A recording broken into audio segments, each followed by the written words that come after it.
next talk. So let's see if they are here with us. So we have the two speakers, Mariella and Smiriti, and we're still waiting for Nancy.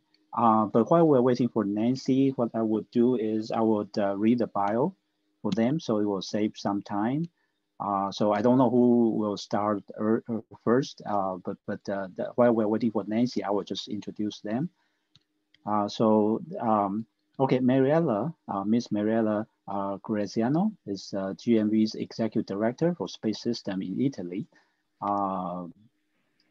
Okay, so she was born in a small village in south of Italy and started her career at the University of Rome, the Sapienza. Is a faculty of aerospace engineering. It has been most likely the desire of pursuing the understanding of how it really works to make her deciding to be an engineer. Basically, she was inspired by, it's also art, just a previous speaker, but it's a movie, it's a Top Gun. It's really exciting movie, aerospace, highly aerospace. She is not sure, yet sure about the real reasons, but anyway, he's in aerospace, very excited about space. In 1991, she was selected as one over 25 students to design a space mission under the mentorship of the European Space Agency and important aerospace companies. So she started early career from there. Then she started her professional career working for a small Italian company, technology-related company. In '96, she moved to the Netherlands and working for the ESA in the area of system engineering. Later, she moved to Spain, working for GMV in the area of mission and the space system analysis. Within GMV, Mariella assumed different technical and managerial responsibility. In 2007, she has been appointed as executive director of the new business unit. It's called the space segment and the robotics.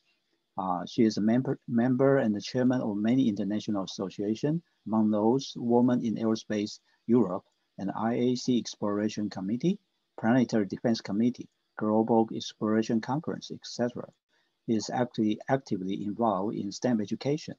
She is mother of two fantastic boys and wife of great man, daughter of great parents. She loves the moon and the mountains, and she likes arts and culture, music, painting, sculpture. There's a person of free will, a very good spirit. Really highly appreciate you joined us today. So let me see, Nancy is still not here, so then we'll say something about Smiriti and Miss Smiriti Srivastava from India. She's a co-led Near Earth Object Project Group of Space Generation Advisory Council, SGAC, in India. So this is more her description, but basically she was saying that as more she learned about the infinite space every day, and she learned, three things, very passionate about space.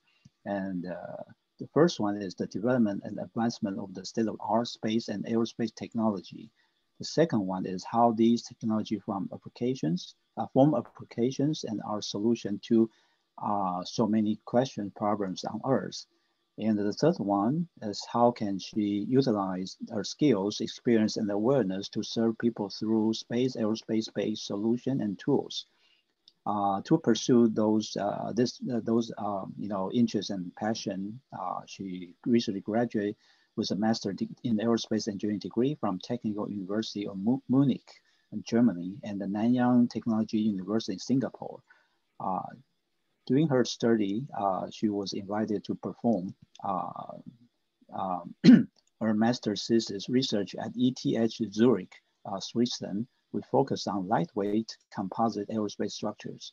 And she also had the opportunity to work on the state-of-the-art technologies in European space and aerospace industry during the study of those aerospace structures using composite. Her motivation for space and STEM education led her to lead, manage, and mentor a student team in Singapore for the development, operation, and successful launch of a NASA qualified science payload on the International Space Station. That payload was successfully approved and launched to ISS by NASA 089 mission Expedition 50th on 21st of May 2018, and then returned back to planet Earth by SpaceX Dragon. Our research specially focused on learning about benefits of growing metallic crystal in space compared to the ones grown on Earth, and utilize the result for benefits of life on Earth and space. This experience has inspired her to continue the journey in space aerospace research, and also and further beyond that. And currently she volunteered for Space Generation Advisory Council in support of the United Nations by leading the Near Earth Object Project Group. She's an active member in the Global Space Committee as she continuously promotes the space technology, space policies, and planetary defense space education amongst the youth and the public globally. Her area of interest are spacecraft and satellite technologies, lightweight aerospace structures, aeroelasticity, composites, near-Earth object, hypersonic aerodynamics, and propulsion. Okay, so yeah, that's really great. You know, fantastic. You are truly, belong to AIAA. This activity are what AIAA has been, pushing forward, and need your help. So still don't see Nancy's here, but I'll just quickly read her bio. Then we'll move on to either one of you first before she joined. So we actually have a third speaker on this subject. It's Miss Nancy Wolfson. She's a vice chair of the International Astronautical Federation, IAF, the Committee on the Near Earth Objects. She's located in the United States. She's in Washington, D.C. area. She's a scholar, independent researcher, speaker, and entrepreneur. She is currently the vice chair of the IAF Technical Committee on NEOs, where she oversees the committee activities, leads and organizes IAF planetary defense and NEOs, various outreach, educational, and research activities, and presenting the result to the UN CUPOS and the planetary defense community. Some of her most recent projects include and contribute to the International Asteroid Warning Network, and the lead team organizer for the Space Generation, for the Find the Asteroid Search campaign. She is signatory for UN's 100X Asteroid Declaration for Asteroid Day. In this effort, Ms. Wolfson is joined by prominent leaders in science, technology, business, and more than 125 astronauts, including the Apollo 9's astronaut Rusty Schwarzkopf. She is a frequent keynote speaker, panelist, and a moderator at the international and the US events. Among her most recent engagements are a series of presentations at the International Astronautical Congress by IAF and the United Nations Office of Outer Space Affairs, Planetary Defense Conference, PDC. This is some of them. Nancy focused on human and social sciences, aiming for diverse and healthy human colonies in outer space. Nancy's objective is to democratize access to higher learning, making space concept accessible to all academia, corporations, and the broad general public. So while we're waiting for her to join, and I think we'll start with Mariella. You will start first. Okay, so you will show your slides, or I will show it for you. I may try. Thanks, Kenny, for your presentation. I can try if I can show them. Okay. Because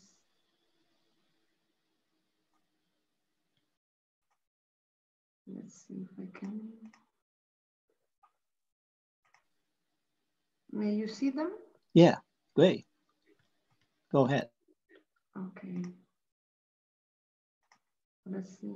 Do you? Yes. I don't know, but something is wrong. when I put my, maybe it's better if you do it, because I don't know, but when I put in presentation, I cannot. Okay, so I apologize.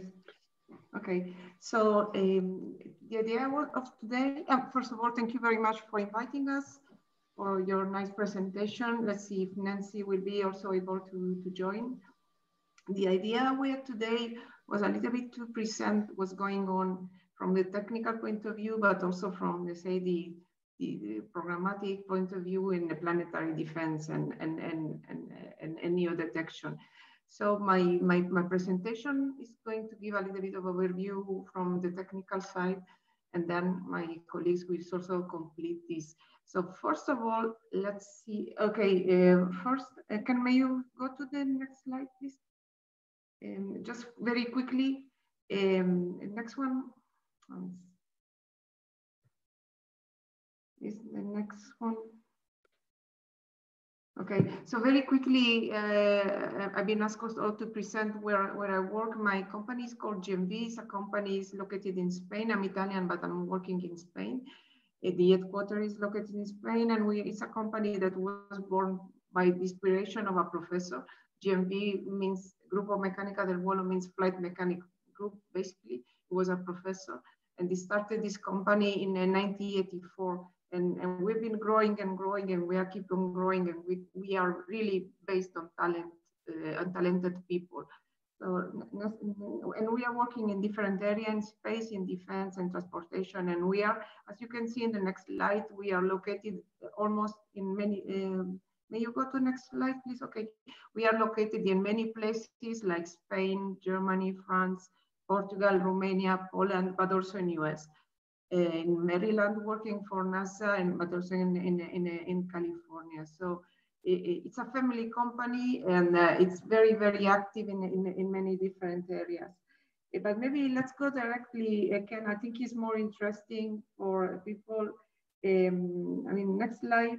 Just, I mean, as I was mentioning, we are working in many areas, in space, in medicine, in the critical system, and going. But let's focus on planetary defense. I think it's much more interesting, especially as Saturday. So if you can go directly to the yes, next topics. So what do we mean with planetary defense first? Because there are many people that are asking me, what exactly are you doing in your life when you talk about planetary defense? We all know that we are surrounded by asteroids, by planets, fantastic universe, but some of those objects can be a threat for our Earth. The most known theory about the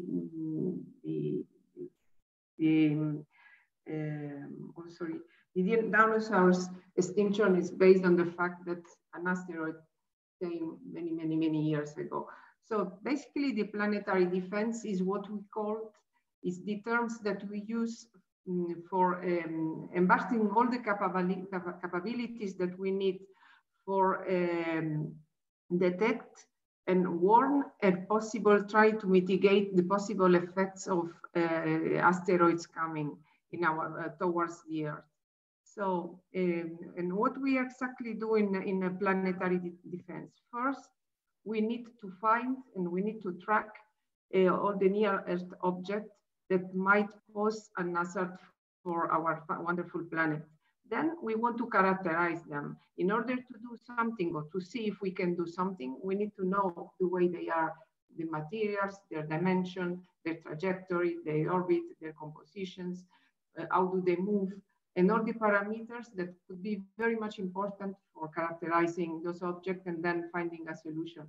And then the last very important point is what we can do if one of those objects is coming too close to Earth, and if we can do something. So we have to plan, and we have to find way of possible deflecting or disrupting or avoiding a possible impact on Earth. Knowing that in reality, every day we have objects coming and burning, likely burning within our atmosphere. So let's go first showing a little bit what's in reality is happening every day. So now, if you may go to the other slides, because I'm quickly going to the previous one.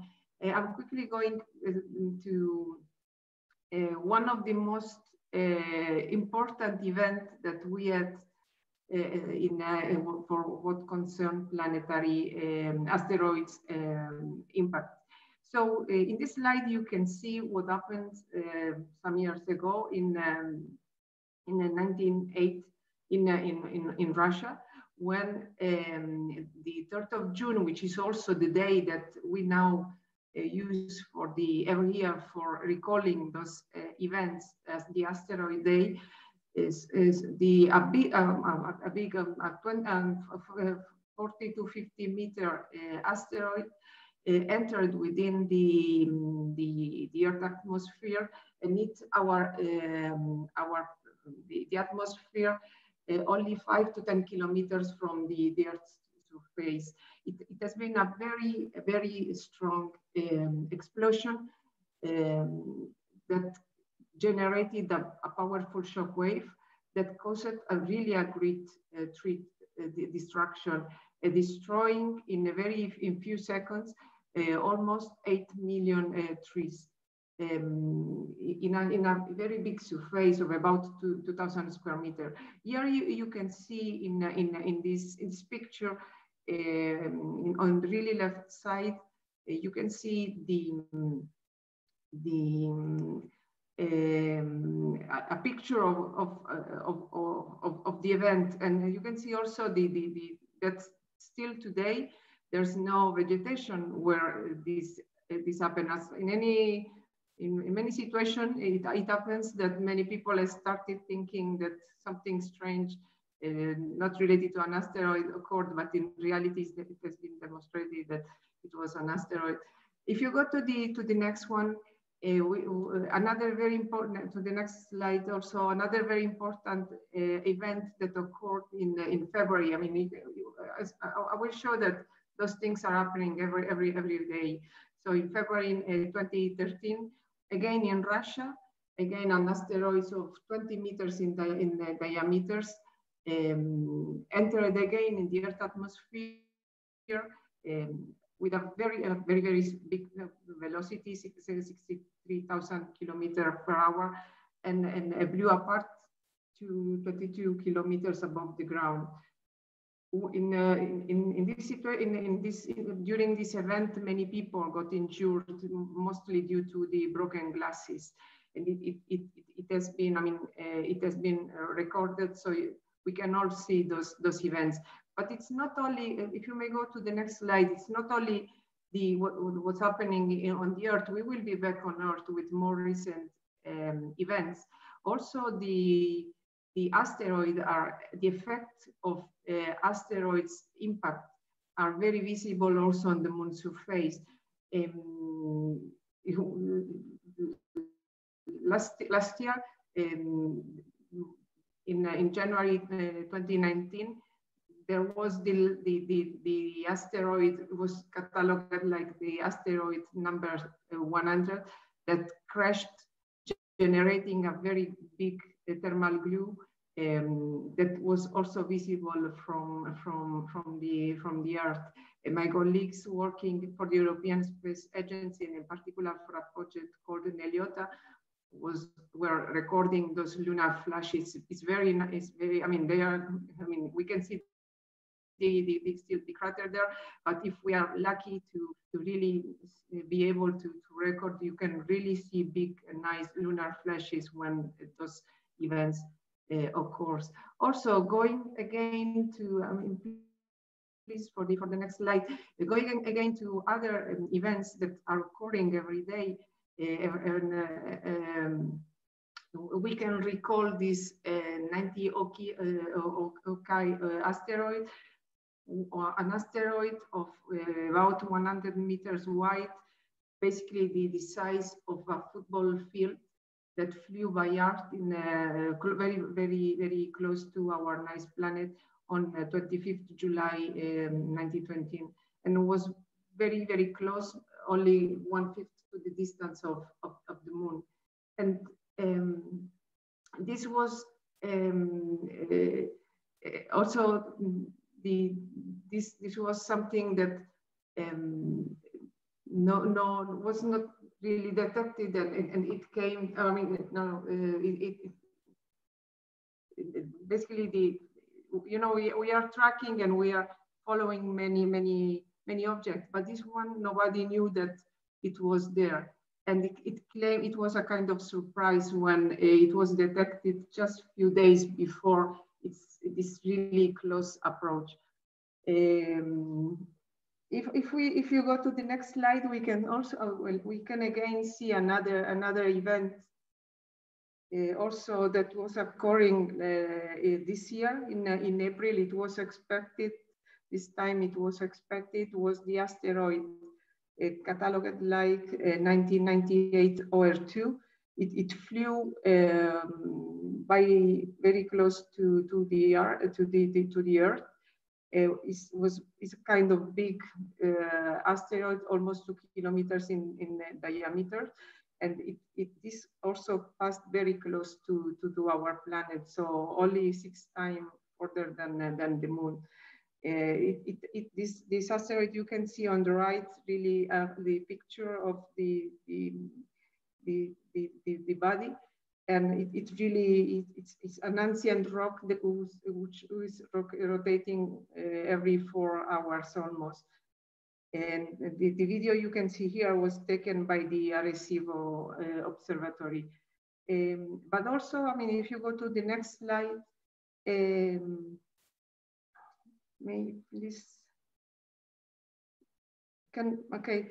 Also, again in April, also this year, while we were, at least here in Europe, we were all locked down. We were waiting for. We've been able to record one of the closest flyby never recorded, and it was very close to the geostationary ring, so only 43,000 kilometers from the Earth's center. And just, as I said, nearest to the satellite orbiting geostationary ring. It was a small asteroid called 2020 JJ. It was not a problem for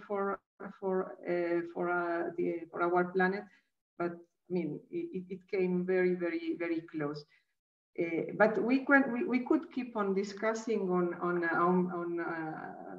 those events, because in reality, as I was mentioning before, there are lots of asteroids, and every year, tons of let's say elements coming from the universe are coming towards Earth, and many of them are entering within our atmosphere that likely is protecting us differently what is happening with the moon, where without the absence of atmosphere is generating those impacts. So, but how we are then, I was mentioning before that there are lots of people working in planetary protection. So what we are doing, as I was mentioning before, we are tracking, we are controlling, we are investigating, and we are also finding way of doing something in case a real threat will happen. In my case, I'm an aerospace engineer. I work in space mission, so I will be talking a little bit about a very nice mission that is going to happen next year. May you go to the next slide?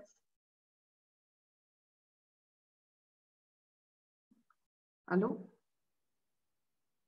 May you go to the next slide? Yeah, is this one? Yes. So let's talk about DART and Hera. This is a fantastic space mission. Is the first time that really a planetary defense mission will happen, will occur. DART and Hera are the results of a fantastic international collaboration between US and Europe. Is called AIDA. They are two independent missions that together will really represent a great step ahead for planetary defense. So what is going to happen next year? Very quickly, NASA will send the first kinetic impactor, and we will try to validate this technique. And some years later, ESA will send Hera, which is going to observe the results of this impact, while characterizing from a physical point of view and dynamic all the physical parameter, the dynamical parameter of the asteroids, because we want to validate this technique. Why we want to do this? As I was mentioning before, in case of a real threat, we are preparing in case a real threat will happen. And we have been investigating from an engineering point of view different techniques, the gravity tractor, nuclear explosion. One of the most interesting and for sure most reliable techniques for deviating an asteroid is considered to be an impactor. What we know which asteroids are potentially dangerous for the Earth. What we want to do is to go some years ago, we say kind of 10, 15 years ago before or even more, the impact is coming. We want to deviate somehow their trajectory so they will not represent a threat anymore. So one of the most interesting and most feasible techniques is to send a probe impacting towards the dangerous asteroid and slightly move its trajectory so that it will not represent a problem anymore. And this is what DART wants to do. And so DART is going to eat. May you go to the next slide, please? Okay, so DART is going. We call it that they are the first mission ever in many aspects. You know that there have been different missions going to asteroid, but DART and Hera, they are going to be special. First, because it's going the first time that we go to a binary asteroid, so two asteroids moving together, like the Earth and the Moon are moving. We have the mother is called Didymos, and Didymos, and the Moon is now called Didymorphos. So at the beginning it was called Didymos. And the asteroid is very small. Is only 160 meters. So if you close your eyes, imagine you have two bodies, one moving, one synchronized, one with the others. You have a very, very small moon of 160 meter dimension, and you are going there and eating this small moon with a man-made probe. And we want to see the effect of this. And this is what we call kinetic impactor. Then later on, we will study with Hera. DART itself is going. May you go to the next slide, please?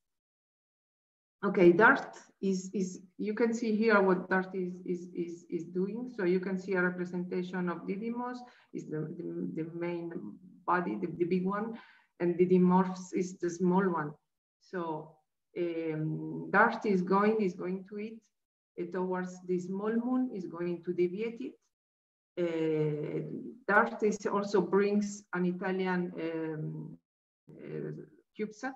So there is really an international collaboration between NASA, Italy, and then the European Space Agency DART is an idea is from the APL laboratory, and will impacting, and then itself will already make some scientific investigation of the body, of the ejecta that will be generated by the impact. And then also those missions are used because, I mean, we want to prepare for planetary defense. So we are going to test new technology. The first one, the impactor, as I was mentioning. Then, I mean, the universe is very big. So in order to catch a small planetary element within the enormous universe, I mean, we need to be very precise. So we really need very precise GNC, guidance and navigation and control system. Those GNC are navigating using cameras. So very sophisticated navigation camera, new propulsion system. And also in case of DART, the mission will also test a new solar array and an innovative avionics solution, really to prepare for the future. If you may go to the next slide. Here you can see Hera. My company is working in Hera. We are the responsible of the GNC. DART will be launched next year, and will be impacting Didymos in 2022. And then in ESA, we are in Europe, we are now designing Hera. Also, the two missions are also local, both of them are low-cost mission. We want also to show a new way of doing space mission. Hera, as I was mentioning before, as the objective or retrieval physical and dynamic parameters of Didymos, and to validate the numerical impact codes. So Hera will be launched in 2024. Will make investigation, will characterize the gravity field of this binary system. We'll make observation, we'll see the desviation. Hera is also like similar to that. Hera is also carrying two CubeSats, Juventas and Apex. We are in my company, we are also responsible of the GNC of Juventas. Those are very small CubeSats, 3U CubeSat that will perform lots of science, so characterization of the gravity field, of the internal structure of the asteroid, and the most important things that we want to do is really see how the modification that we have been able to apply on this binary system. Because as I was mentioning before, if we identify a body that could be potentially dangerous for Earth, and if we go with some time in advance, a very small deviation can generate a deviation of the trajectory that can save our planet. Also, Hera, like DART, is carrying instrument, a thermal infrared instrument for imaging, but also a planetary altimeters. Similar to that, we are going again to perform technology demonstration, new technology required for planetary defense. Again, autonomous GNC, vision-based for proximity operation. We are going to navigate and move in an autonomous manner around those bodies, that are characterized by a very low mass, so it's not going to be easy.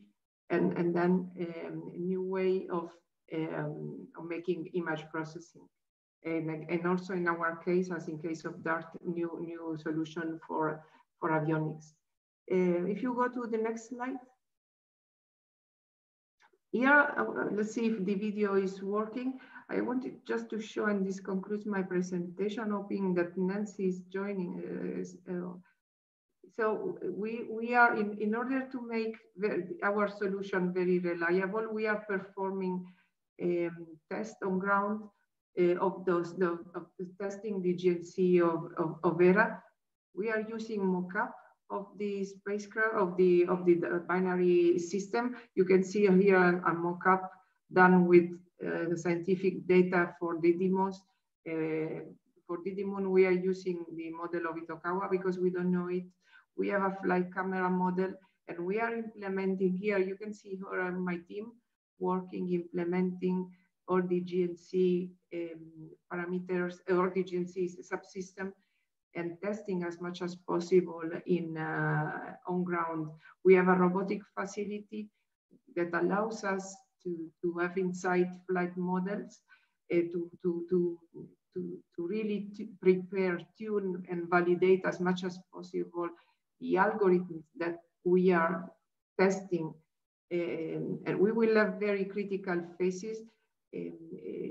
As you may see in these images, we are using two kind of techniques for the image processing: centroid when we are a little bit larger distances, and feature tracking where we are much closer to the asteroid. I don't know, I think the video is stopped, or maybe it's all in my PC. And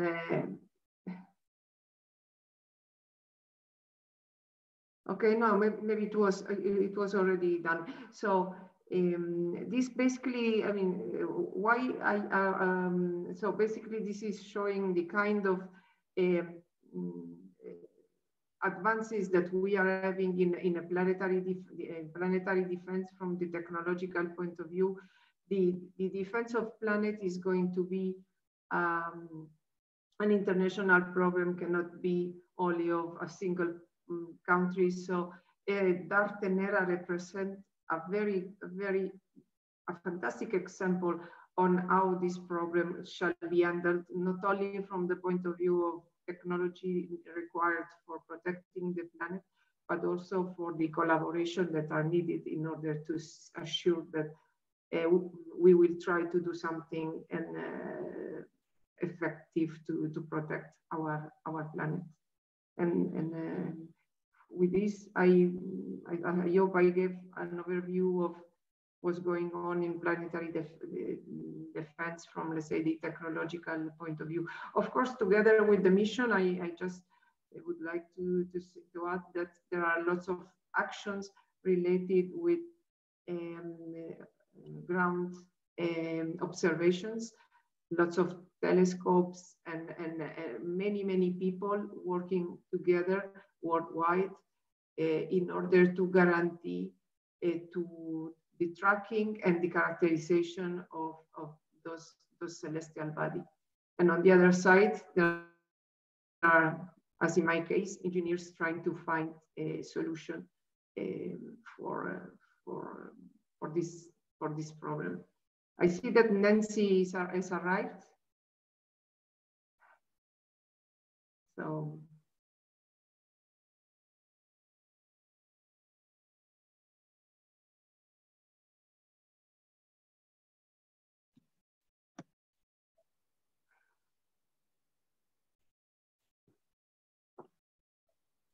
Hi, everyone. Can you see me?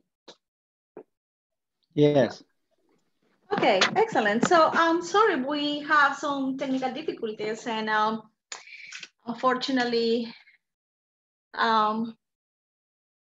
this is what happens when we have COVID-19. So sorry about that. But thank you for joining us today. So this is Nancy C. Wolfson, and I appreciate every one of you for your support and your patience. So Mariella, thank you so much for that wonderful presentation. We learned so much about Hera and DART missions. And of course, in planetary defense, no one works alone. So today we will continue learning about some of the organizations working on these space missions for planetary defense. We will also discuss interagency cooperation and planetary defense outreach. You will learn about our campaigns and how you, the general public, can join us in this effort of defending Earth from asteroids. So our next speaker is Smiriti. Hi, Smiriti. Hello, hi, Nancy. Hi, all right. The floor is all yours. Please take it away. Yes, I'll just start to share my screen.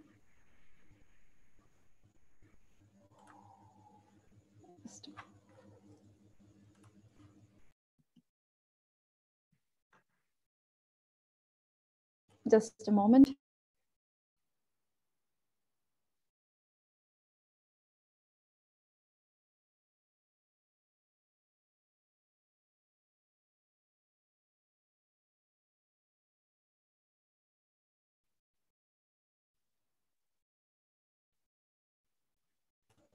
Can you see my screen now? Yes. Okay, great. Okay.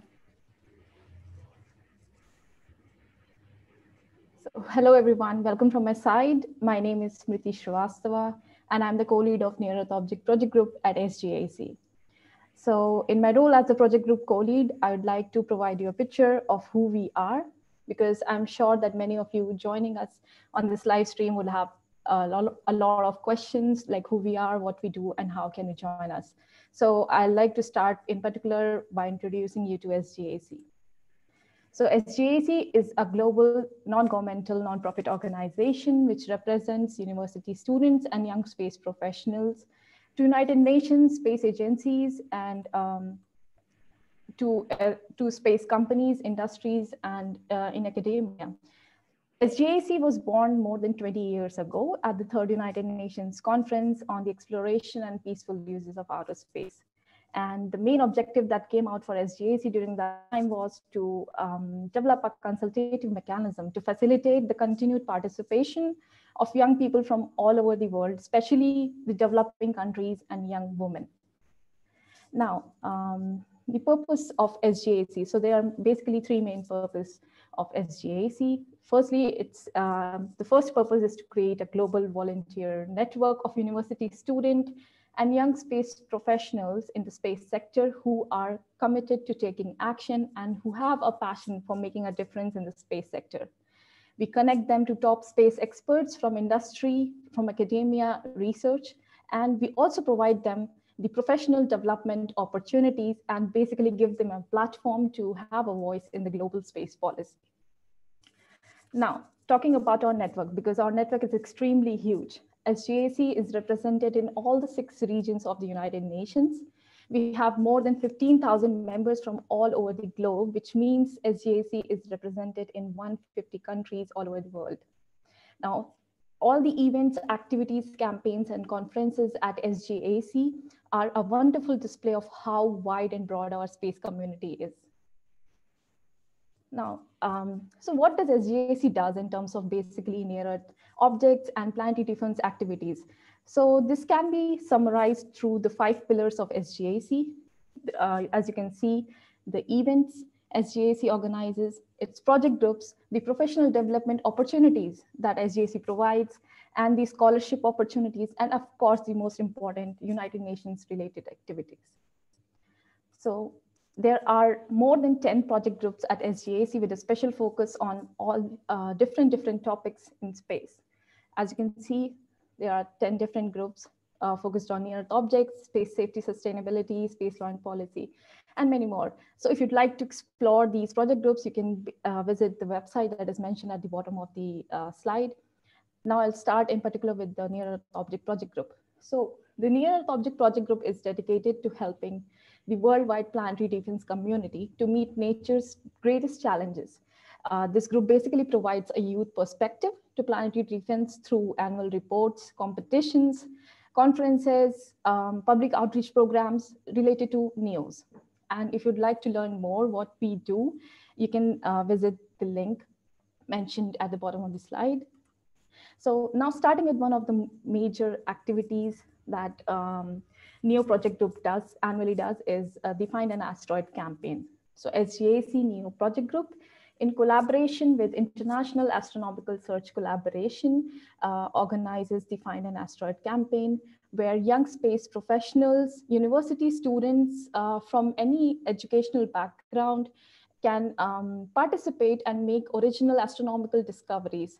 So you can discover and name an asteroid.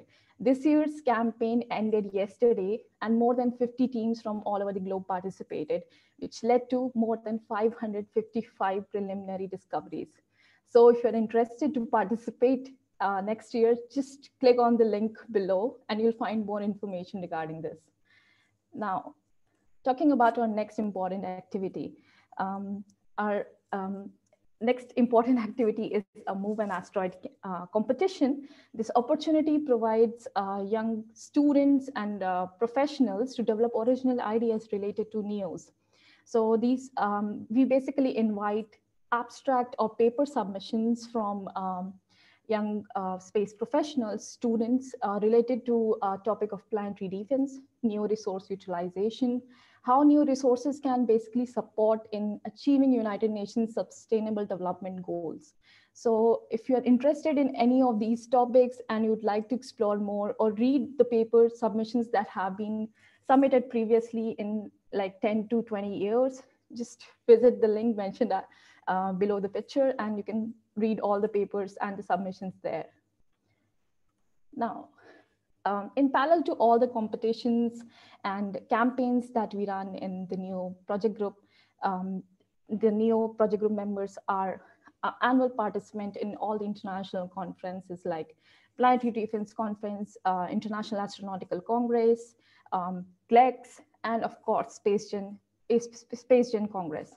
So our focus is on planetary defense, readiness levels of asteroid mining industry, space resource utilization missions, and educational outreach programs to support the goals of United Nations Office of Outer Space Affairs. Now, talking about our fourth activity or competition that we organized this year. This was an initiative by NEO PG members to help people basically during this stressful time of COVID-19 by expressing their creative ideas. So this year we organized a NEO-themed poster competition called NEO Renaissance, where we invited people from space science or artistic backgrounds to come together and submit their imaginative visual ideas as posters on the topics related to planetary defense heroes, new near-Earth alternative destinations, or how asteroid impacts led to the extinction of dinosaurs. So, and we received a lot of beautiful submissions from all over the world, and we selected the winners for this competition 2 months back. So I'll just show you some of the submissions. So as you can see, one of the participants has shown their new home on Titan. The other participant shows their new home on Europa, and how like asteroid impact could have led to extinction of dinosaurs, and what does a planetary defense hero looks like. So there were some pretty amazing poster submissions, and if you'd like to see all the entries, you can again visit our website and the link mentioned on the previous slide. I'll just, yes. So you can visit this link where you can see all the submissions. Now, most important activity is our United Nations related activity that SGAC does every year. Thanks to the permanent observer status of SGAC at United Nations Committee on Peaceful Use of Outer Space and the consultative status of SGAC at United Nations Economic and Social Committee. Now, SGAC presents outcomes of its conferences and projects at the Scientific and Technical Subcommittee, the Legal Subcommittee, and the General Assembly of COPUOS. Now, so the NEO project group of SGAC annually submits and presents the results of the Find an Asteroid campaign, the Move an Asteroid campaign, and for this year, we also will be presenting the NEO Renaissance results. And of course, the papers we publish at different conferences. And also the projects that we run annually, which are related to raising awareness about planetary defense and also supporting the United Nations Sustainable Development Goals. Now, talking about the different events that SGAC organizes. So there are many international, regional, local, and of course this year there were many online events. So Space Gen Congress. So this is the biggest event of SGAC, which is held in conjunction with the International Astronautical Congress. And we have more than 150 delegates from more than 50 countries every year, with high-level speakers, top experts from the space industry, national space agencies, companies, and where we also have specific working groups that discuss the key issues related to near-Earth objects. And we also provide more than 75 scholarships and awards to the participants attending the Congress. So join us in SGC 2021 in Dubai from 21st to 23rd of October. Now, this year, since everything went online due to COVID-19, due to challenges that COVID-19 presented, we basically, as Space Gen Congress was converted into Space Gen United, and we saw more than 143 delegates from 53 countries with more than 14 hours of keynote speeches and 7 workshops that that discussed about 50 matters related to space. And if you are interested and if you'd like to see all the sessions we held, you can basically go to the YouTube channel of SGAC. Every session has been recorded, and you can basically go and view those sessions. Now, we have also been organizing a lot of webinars this year, and basically more than 50 webinars addressing different issues, including near-Earth objects, planetary defense, and as you can see on the slide, health in space, etc. So again, if you're interested, go to our YouTube channel and you can see many sessions that you could find that resonate with you and that you're interested in. Now, SGAC also provides professional development opportunities to its members. It's one of the main purpose of SGAC. So for professional development opportunities, SGAC releases more than a lot of vacancies every single month. So where you can basically join us in the scholarship team, you can join us in the organizing team, you can join a project group that is of interest to you, you can join us as a project group co-lead. So you can develop your networking skills, you can develop your professional development skills, you can develop your leadership skills, and basically network with a bunch of people who are interested in the same things as you. So the link is mentioned at the bottom of the slide. You can go and visit the page and you can apply. Now, not only thanks to our team, but also our partners and sponsors who have continuously believed in us, and especially when all of our activities went online this year, and a lot of activities were postponed and it went online. So our continued support, the continued support that our sponsors and partners have given us has made all of our events and activities possible. Now, one of the most important program that SGAC provides to its members is the SGAC Mentorship Program. Basically, SGAC connects its current members with the SGAC alumni, and so that our members receive constant guidance to progress in their careers and also to develop their leadership skills. So if you would like to join us as a mentor or a mentee, you can apply on the link mentioned at the bottom of the slide. Now, why become a member? So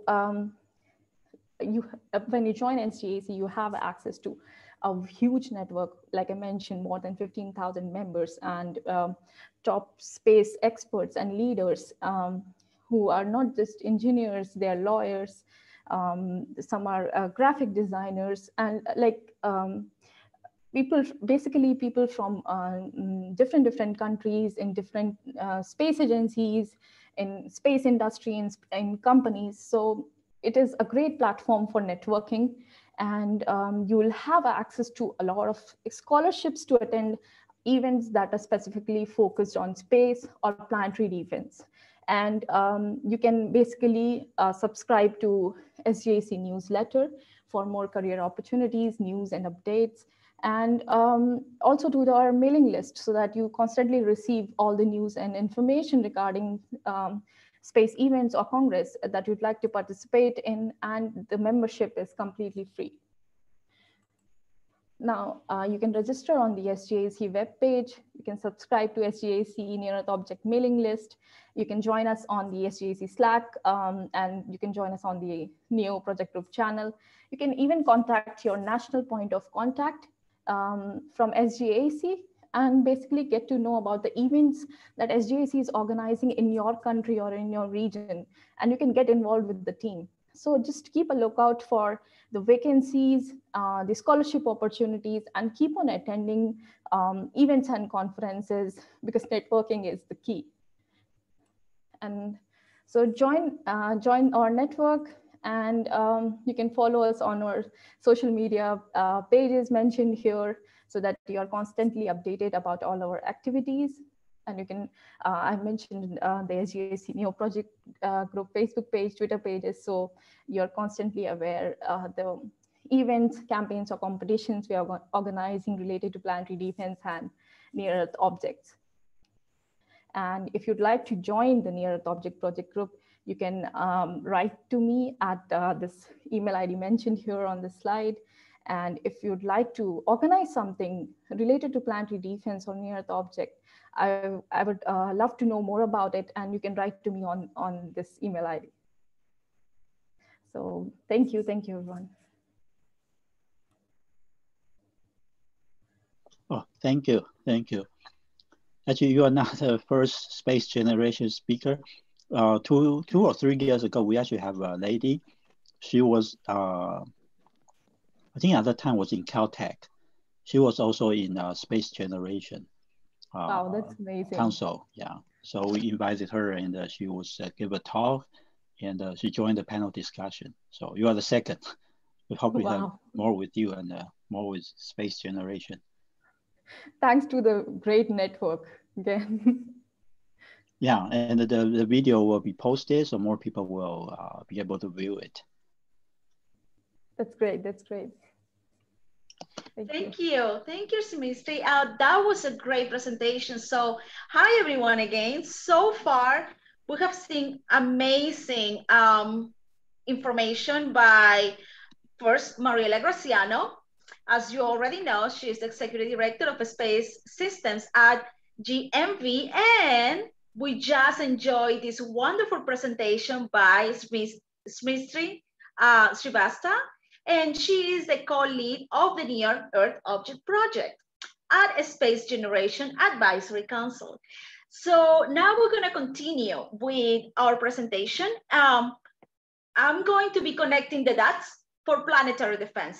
How we work together, how do we cooperate and move forward in defending defending Earth from asteroids, okay, through planetary defense missions and different agencies.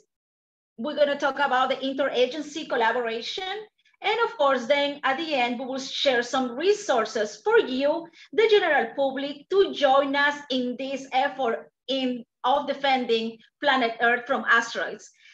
Ken, whenever you're ready, if you have the slides ready. And I hope I'm not too bright. I can see. Now it's better, but the slide is already showing. Is a page. Okay, excellent. Okay, perfect. Yes. So these are my 2 colleagues today, and as you see, we already showing what collaboration looks like and bringing all this wonderful information for you. So at the end, we're also going to have the Q&A section. So stay tuned for the live Q&A. Okay, we can go with the first one. Or the next slide. Thank you. All right, let me see if I can do this. Oh, can you see it? Okay, I can see it now. Yes, okay.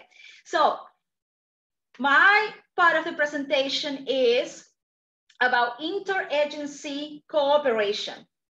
The title of our presentation today is Protecting Planet Earth from Near-Earth Objects and Near-Earth Asteroids. I am the Vice Chair of the International Astronautical Federation Technical Committee on Near-Earth Objects. I co-lead the committee's several activities along with all my colleagues, and I am responsible for initiating several academic projects to increase the participation and visibility and interagency collaboration of our committee. And as you can see, we have over 407 members organizations. It's a huge organization, and we move to different countries for our annual space conference called the ISC. And as you can see, the first one was in 1950. So that's a nice info for all of us to remember. We can go to the next one.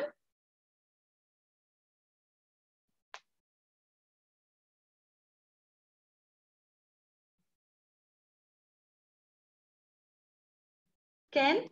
Does it show up? No. It take a few seconds.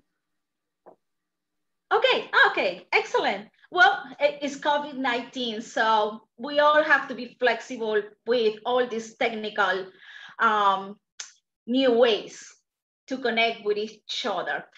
So, connecting the dots in planetary defense.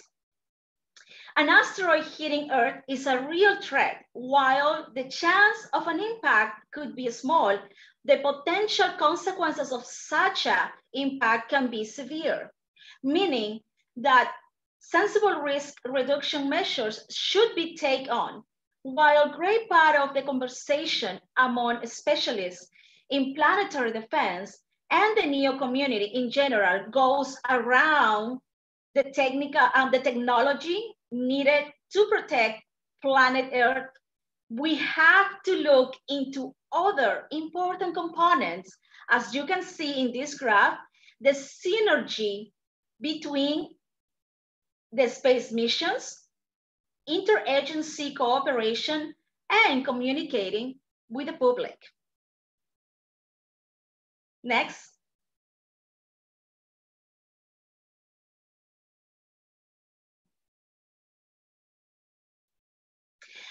Who else is involved in planetary defense? Well, so far we have learned from Mariella about GMV and from Smiriti about SGAC. We're gonna continue learning about our organizations, the organizations involved in planetary defense. So, moving forward in this presentation, we will continue learning about interagency cooperation between, and at the end of this presentation, I will share some resources for you. We can go to the next one.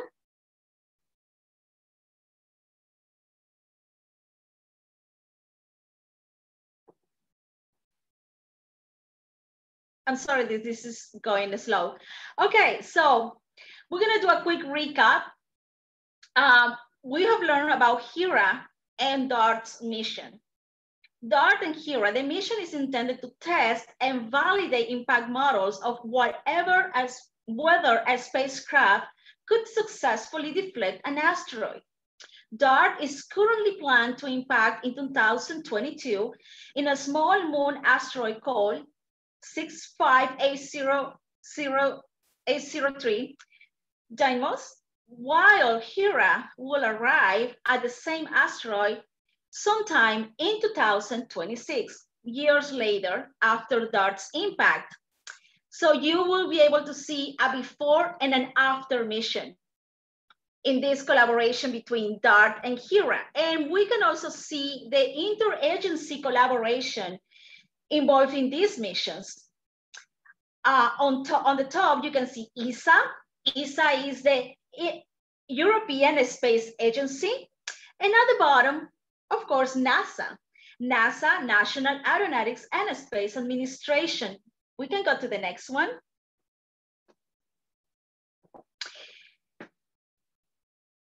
Interagency cooperation. Besides NASA, who else is involved in the mission called DART? Well, the Double Asteroid Redirection Test, DART mission, is directed by, as we already know, NASA, Applied Physics Laboratory, with the support from several NASA centers, the Jet Propulsion Laboratory, Goddard Space Flight Center, Johnson Space Center, GLIM Research Center, and Langley Research Center. We can go to the next. So as we keep moving forward with this presentation, we're gonna continue learning. So let's do another recap. So far, we have learned about UNOSA and UN COBUS. The United Nations Office of Aerospace Affairs, UNOSA, is the secretariat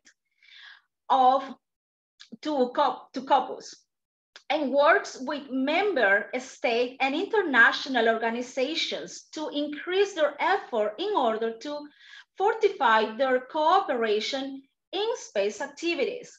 UNOSA also acts as secretariat to Same Page and works with both I1 and Same Page in addressing the global issue.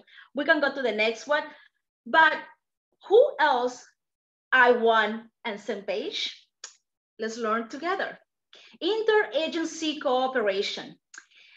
I1, International Asteroid Warning Network. I1 was established to create an international group of organizations involved in detecting, tracking, and characterizing NEOs. The I1 is tasked with developing a strategy using well-defined communication plans and protocols to assist government in the analysis of asteroid impact consequences and in planning and mitigation responses. We can go to the next one. Again, interagency cooperation. Let's talk about Same Page. The primary purpose of Same Page is to prepare for an international response to a NEO threat through the exchange of information, development of options for collaborative research and mission opportunities, and to conduct NEO threat mitigation planning activities. We can go to the next one. United Nations. By this point, all of us should be familiar with what is the role of the United Nations Office for Aerospace Affairs. UNOSA is the secretariat to COBUS and works with member states and international organizations to increase their efforts in order to fortify their cooperation in space activity. UNOSA also acts as a secretary of Same Page and works with both I1 and Same Page in addressing this global issue. We can go to the next.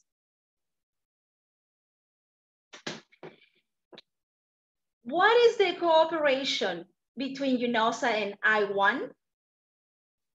UNOSA has a scope of define a more concrete cooperation with I1 in the areas of 1, communication, 2, dissemination of NEO-related information, early warning, which is crucial for planetary defense, early warning to member states, and 3, capacity building activities through UN Spider Network.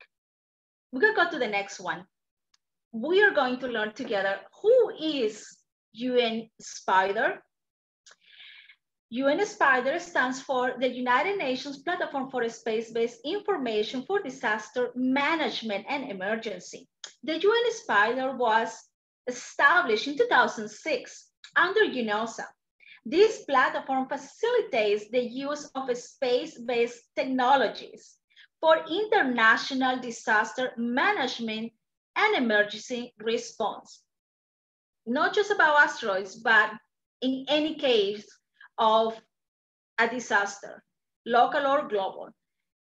We can go to the next one.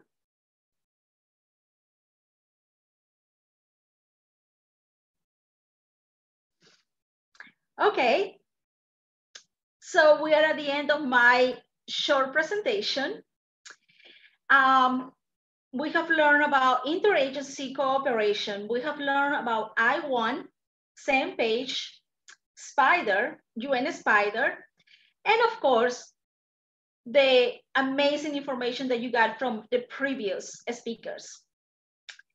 So far, we have explored several organizations involved in planetary defense and how the collaboration between them looks like. But what are the organizations dedicated to inform the general public? And this goes to we can go to the next one. And this is meant to connect. We can go to the next slide. So this is meant to connect you, the general public, with us. And for that, we have several organizations dedicated to education and outreach. So I'm going to speak about them briefly. Planetary Defense Public Outreach. We have Asteroid Day. Asteroid Day is part of United Nations and is a very specific organization dedicated to educate and inform the general public. Every 30th of June, we have several online events. We used to, before COVID-19, we used to have gatherings to celebrate protecting planet Earth from asteroids. If you want to learn more about them, you can definitely contact them at their website, asteroidday.gov. Then we have, as most of you know, Planetary Defense Coordination Office from NASA. They have a section which is dedicated to the missions and interagency cooperation, but also they are very much dedicated to inform the general public with several educational campaigns, as well as we have B612 is another of the organizations that is committed to continue informing the general public. And of course, one of the main conferences that we have to get us discussing about planetary defense is the Planetary Defense Conference. The last one was in 2019, and I want to welcome everyone to learn more about Planetary Defense Conference, which is the one happening in 2021. So if you wish to learn more about planetary defense, public outreach, you wish to learn more about interagency communication and how all of these different components work together and how we need each other, is a wonderful synergy to explore. You can always contact me at lessonsbynancy@gmail.com. So thank you so much for joining us up to this point. And now we're gonna have a few questions and we're gonna get Mariella and Smiriti joining us for this Q&A. Thank you, everyone.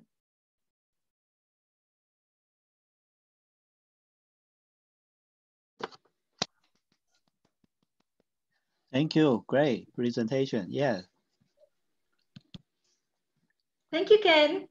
Yes, great, thank you, great pleasure. So I saw you have a few topics. You want to start a discussion or you want to take a question first? Okay, if we don't have any questions from, do we have any questions ready for us outside? No, not yet. Okay, perfect. Well, let me go ahead and start with one of them. Mariella, you have gave us great information about the Hera and DART missions and the different technical aspects that it goes in planetary defense. What would you say that is the importance of learning about how many asteroids are out there and how many asteroids are we tracking?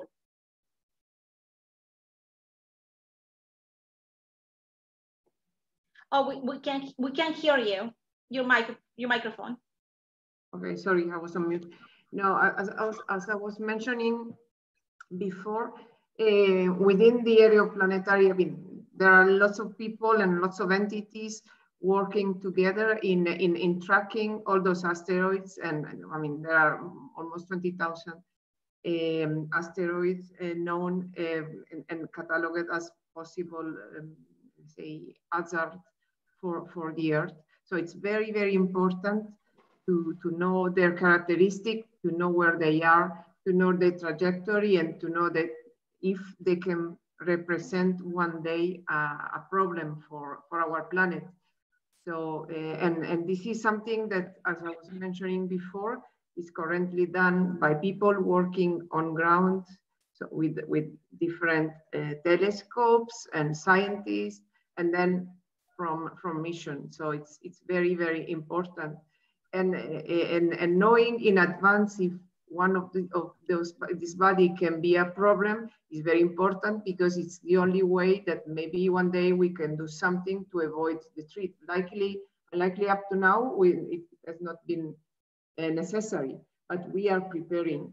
I mean, as I was mentioning before, every year there are lots of pieces of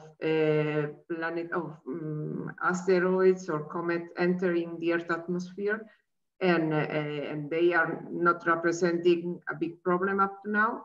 But maybe if one day there will be one that could be a problem, we need to be ready, and we are in that direction at the moment.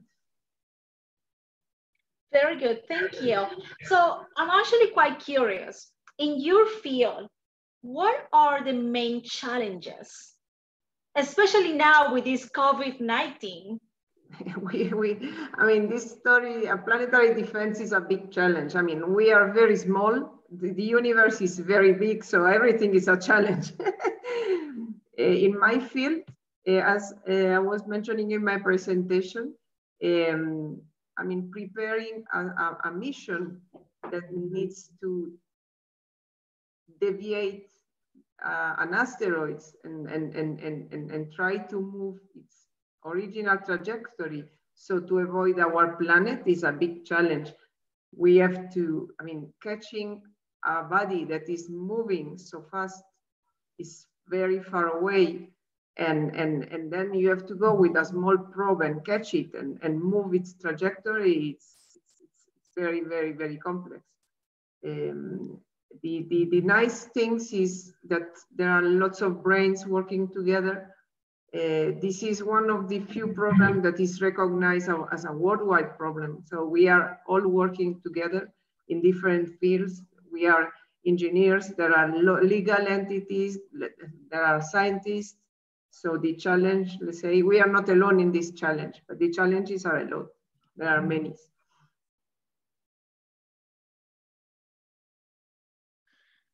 Okay, excellent. I think we have a question. Go ahead, Ken. I can't see the question in the chat. Can I see it? Let me see. Oh, yes. Okay. What is expected deflection at the measurement point for the DART mission? And I believe this is for Mariella. Yeah, I don't know those data for DART at the moment. I'm afraid. I mean, the problem as I was mentioning to you, the Didymos is something very small compared to the universe, and so the trajectory. I mean, the idea is to try to impact.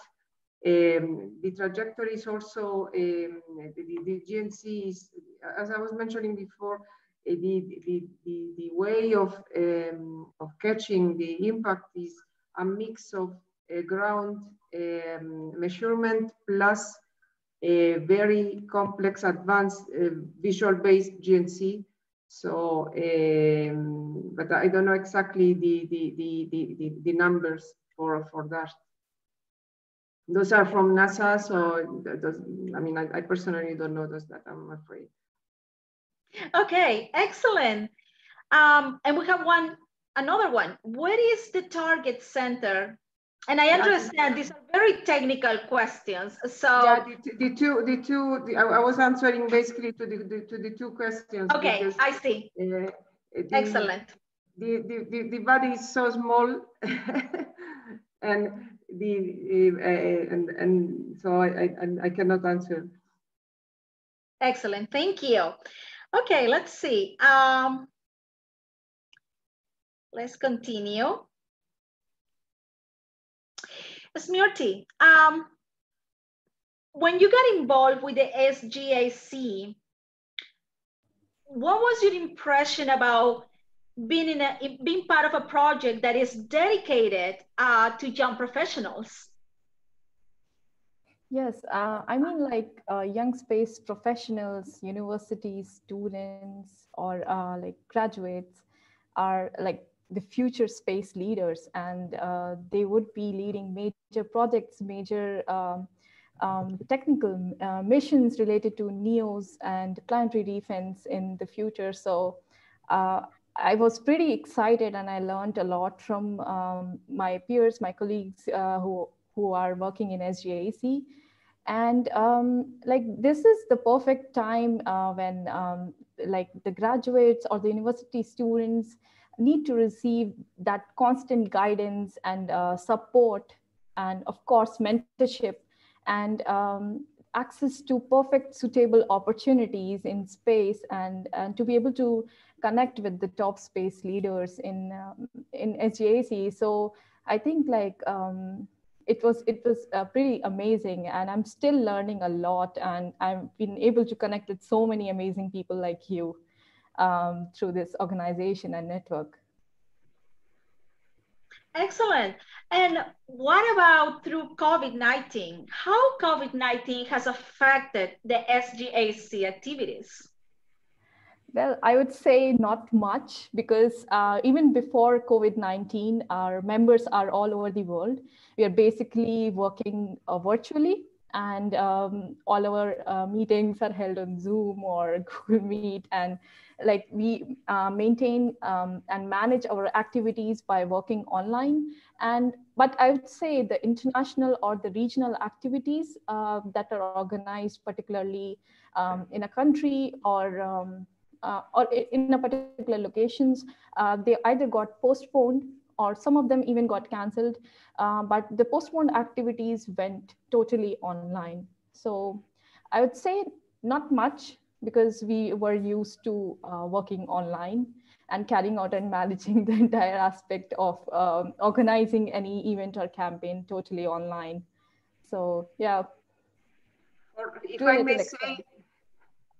I may say, Nancy, for the space mission, the COVID has been a big challenge, because designing a space mission in your house is not so straightforward.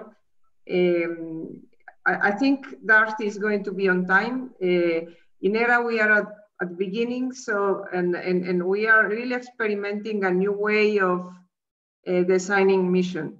It's interesting, but it's also difficult, because in Europe, Hera is led by a German company. We are located in Spain. There are people from 7 countries, and we are all working together online, which is resulting to an additional challenge. But for the moment, it's okay, because we are still, let's say, kind of mix on the paper, hoping that the COVID will finish soon. And as soon as we will, when we will have to work on hardware, we will be in our offices. Otherwise, it's going to be complex.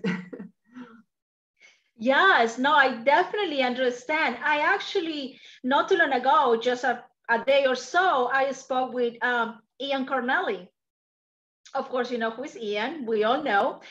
So Ian is one of our colleagues, and he is very much related to the Hera mission. So Ian is working closely with the European Space Agency. And he was telling me that this COVID-19 has been challenging, because the way of having to manage so much, and things are just interconnecting now, is what is the division between the things that I have to do outside my work and the things that I have to do for my work, and the different challenges that we have now in communication too.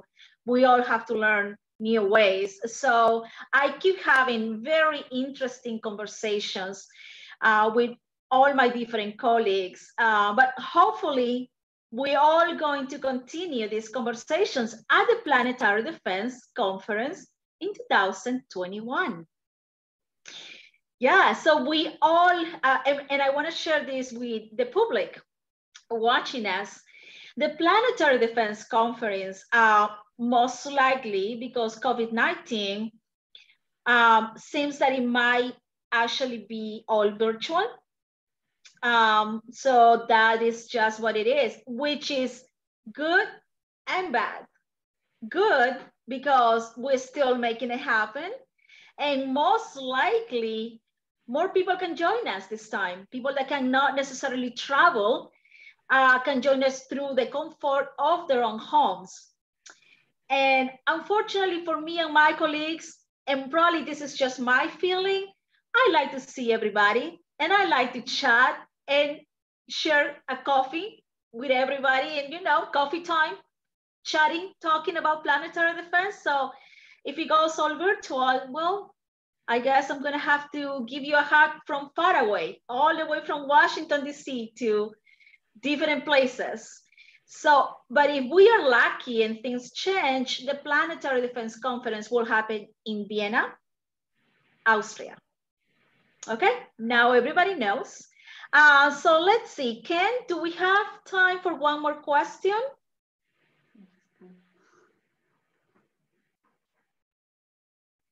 Ken, we can't hear you. Okay, I guess we are at the end of our session. I don't see you still have time. Sorry, I muted myself. Yeah, no problem. Go ahead. Okay, so I'm going to end our presentation for today with a couple of last questions for all the different three speakers that we have with us. Let's see, Mariella, what are the next steps with DART and Hera missions? What do you think, what do you see happening in 2021, 2022? We already know where we are. What is coming? I mean, we are now waiting for DART to be launched next year. We are all hoping that the mission will be a success. We are now designing Hera, and that will be launched in 2024, and will reach Didymos and Didymon, but it depends on 2026. And then we have the challenge of investigating, taking all the scientific data, make them useful for preparing for the future. So it's going to be very, very interesting. We are also now waiting the data from our colleagues from Japan for the Hayabusa 2. We are waiting the data for OXIRI-REx. So lots of things are going on, lots of fantastic mission. And now there is lots of work, you know, there have been people tracking those bodies, engineers making missions. And when the data will come, all the scientists shall make those data available, shall analyze and coming out with solution for the future. And then in parallel, people shall talk about political, how we handle the problem from a political point of view, from the legal point of view. So there's lots of things, lots of windows open, lots of things to do. So the future is going to be very challenging and very interesting for everybody. And I'm happy that young people are joining, are preparing. Agree. I definitely share the sentiment. Yeah, these are very challenging times and we have a lot of work to do simultaneously. It's not just one thing happening, it's many different ones. And this is why it's so important to have a conversation about interagency cooperation, because that's the only way we can actually continue moving forward. Mm-hmm. Smiriti, same question for you. What is the future of the SGAC? How do you see the next years? What do you think regarding the activities of the SGAC happening in the years to come? Like as we start 2021, I think we are planning to launch more new projects related to planetary defense, and of course, new space resource utilization missions. And of course, we will be focusing on missions like Hera and DART, and promoting it to more and more people, especially to developing nations who do not have access to a lot of facilities or resources. And also, we would encourage more young women to participate in such activities and take part in such projects. So we are really, really excited about the projects that we are going to start in 2021. We will continue with the activities that we have been like organizing in the previous years, like the Find an Asteroid campaign, Move an Asteroid competition. But again, we will be participating this year in the Planetary Defense Conference, the International Astronautical Congress, and GLEX. So like there are so many activities that we have planned for 2021. And hopefully with COVID-19 and everything that's going on currently, we will be able to manage it all and be able to participate and be there and give a voice to all our members, and basically show to the people and the audience that planetary defense is a global effort, and international cooperation is required in such a global issue. Yeah. Yes. Nancy, there is a question exactly on this topic. Oh, excellent. Let's see. A space station is a great international effort. Oh, definitely. Can you see planetary defense as a similar international effort on the same scale? Yes. I'm glad that we have a question related to the ISS. Who wishes to answer that question? I mean, I may answer if you want. International Space Station has been a fantastic success. Yes. The planetary defense is a must. It shall be an international effort. I mean, we are talking about saving the planet. Nobody, I mean, just in movies can be done by a single person, but in reality, there will be lots of people, and we are already working together. One thing that is happening in the Planetary Defense Conference. I'm chairing one of the sessions there. I'm member of the committee. We have always an exercise on planetary defense. It's not only a technical exercise, it's a worldwide exercise involving media, involving politicians, involving presidents, involving scientists, involving engineers, and it's a must. I mean, cannot be done in a different way. And also together with the international, there are other international cooperation very important at the moment. For instance, for the moon exploration, the Gateway is going to be the next step, a moon international space station. Lots of agreements, so things are also changing there. Countries are trying to bring their talent ahead, but also in a more coordinated way and in an international environment, which is very, very important. Yes, definitely the International Space Station is our aerospace research lab, and one of the greatest examples of collaboration, international collaboration, and so far the only one. And so let's see. We have one more question. Yay, people are joining us. Oh, no, it's the same one. Okay, perfect. Yeah, so Ken, how are we doing with the time? I don't want to go over our session. That's okay if you want to go a little more to discuss, but I do have a quick question. What's the difference between the Asteroid Day and the B612?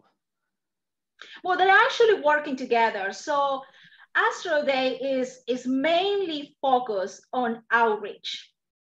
B12, they just have different focuses, which also includes education and outreach, but that's partially. But Asteroid Day is only and mainly focused on outreach, which is one of the greatest tasks that we have in our NEO community. How are we getting the general public involved? So An Asteroid Day has been doing an amazing work in these regards. So if people wishes to know more about it, you can find them through their website. And so yeah, that's Asteroid Day. And again, we celebrate June 30. One day we will have a presentation about what June 30 exactly means. Okay, excellent. So last words. Who wish to start? We're gonna start saying goodbye to our audience. This has been an amazing presentation. I'm so happy to have you with me here, ladies. Thank you for doing this. And I'm definitely looking forward to the next one. Mariella?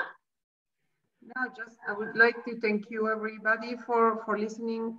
And it's nice to see that the human being, we are working together for saving our planet. We should not do it only against asteroids, for everything that we might think. And especially, I mean, the COVID is showing that we are small. So it's very important that we work together. Yes. Smiriti? I would just like to thank all of you joining us today and getting to know more about planetary defense and near-Earth objects. And I would like to thank you all for having us and inviting us for this talk. And of course, I hope you all will join us in this global effort and for raising awareness about this global issue. We need all of you. I agree. And so in my case, as you already know, I co-lead the International Astronautical Federation Committee on Near-Earth Objects, and we are committed to continue raising awareness about the danger of asteroids in relation to our planet Earth. We have several events coming up, and 2021, we will have the International Astronautical Congress organized by the IAF, the International Astronautical Federation. And if you wish to know more about our committee, if you wish to know more about the IAF and the annual conference that we have, the IAC, the International Astronautical Congress, feel free to send me an email at lessonsbynancy@gmail.com. And this was our presentation, Protecting Earth from Asteroids. And thank you, Mariella. Thank you, Smiriti. And thank you, Ken. And thank you to the American Institute of Aeronautics and Astronautics for sponsoring this presentation. We hope to see you next time. Stay tuned and join us in defending planet Earth from asteroids. Thank you, everyone. Thank you, everyone. Thank you very much. Thank you. Great presentation. Thank you.